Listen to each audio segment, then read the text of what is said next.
That's what's going on here. We're in the most intense Earth school, soul school in the galaxy. Everybody's watching it, and ultimately, what Kenny was talking about, it's not just that we'll have different realities on this planet.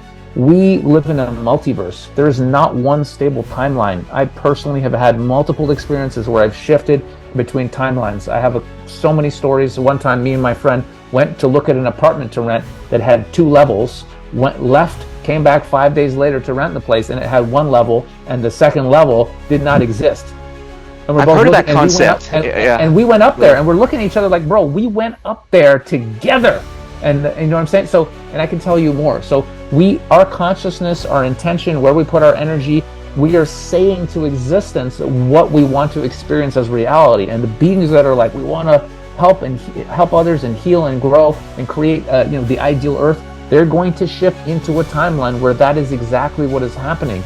And the beings that need to experience more, not being in their power, doing what they're told, not thinking for themselves, and they're going to experience things getting potentially much, much darker until they choose different. But we can all of our soul, like, it's infinity, right? That, like, it's hard for the human mind to think, but there might be an infinite amount of Earths where, like, even one consciousness can be creating literally its own Earth for it to experience exactly what it needs. There might be 8 billion different actual Earths happening right now, and that's you know what I mean? But there may be. How do we know? How do you know that there's any other beings actually in existence other than yourself, and this is all in your imagination, and you're creating exactly the reality that you want right now? No, that's where I like to go on this podcast, man. Into the crazy musings of a conscious brother like yourself, man. When we speak about these concepts like the multiverse and spiritual concepts, I know a lot of people are like, you lose a lot of people.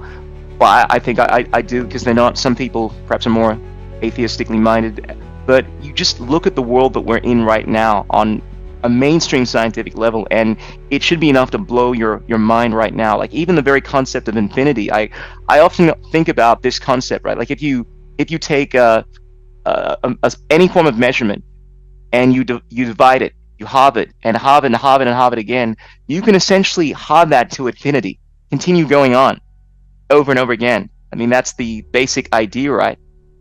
And that in of itself, I think, is mind-blowing. And if you apply that to an understanding of this universe and try to understand the concept, that should be mind-boggling enough for you to go, well, what else is crazy? Is it crazy to believe that, ultimately we all come from a source? This is in quantum mechanics, outside of this Euclidean meat space, on the smallest level in quantum mechanics, that we appear and reappear from this non-local point.